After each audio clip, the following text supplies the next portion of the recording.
previous network, Professor Gray that have been to Cambodia to teach, and find out also that our friend Professor Tu that studied at the same school, last year in France, and also Professor Roy that we have worked together, like with the Contour back in 2003 at least, that some professor from Contour University have come to teach in Cambodia.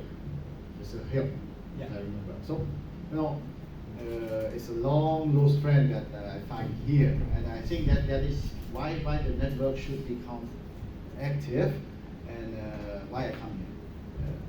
I think talking about conceptions or networking, a university have their international relations strategy, and why we do that? Why we do that, right? Of course, good for me to come to see FAB and have a very nice dinner last night, but then what? Then we focus on a few things, right? Different universities have a different degree. Professor from Ireland, from Linz have point out already. Different universities have different point of view. But I think commonly, why we do international relation? Firstly, student change. Well, if one of the students have an international experience, or we want to bring other students to join us, so create a kind of a taste of international or regional dynamic in the university. It's very good, right?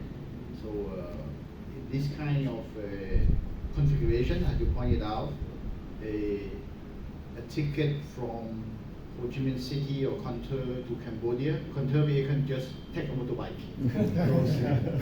Across the border, you're already in Cambodia, right?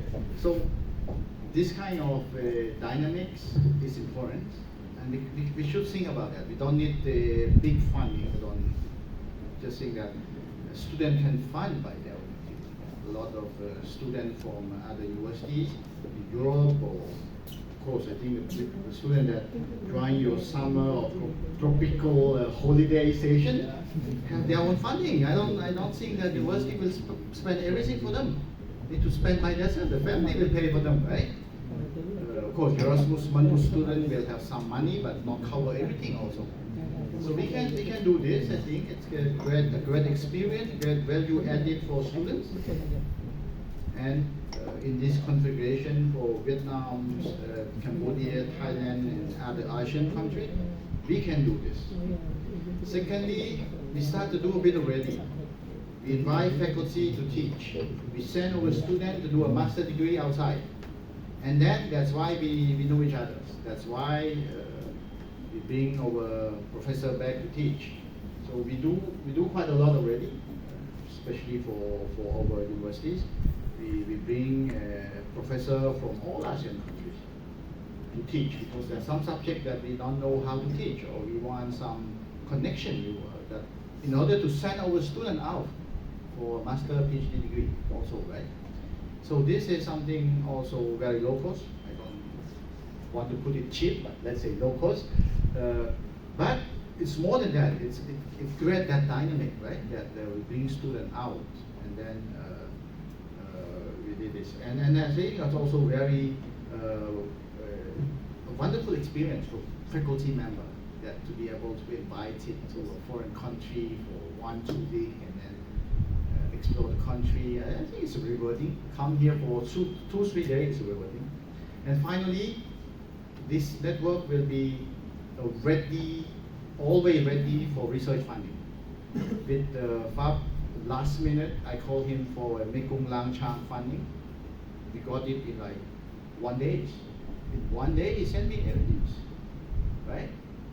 That kind of thing, if you don't have this kind of network, you will not be ready to apply for funding. Of course, 1 day is very extreme, but I think this is for research funding. So I think, let's think about this. And then finally, the ASEAN words need to be something with ASEAN. If not, I think use that ASEAN consortium for innovation. ASEAN is a bit, I would say, I don't think it's illegal, but we need to have something with ASEAN.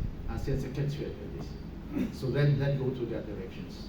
maybe with our friend from Korea, Koika, and I think we can maybe go to ASEAN Secretary and try to have this network recognition as the ASEAN word, because ASEAN is also a branding, you know, we cannot just put it this way. So thank you very much. So thank you very much.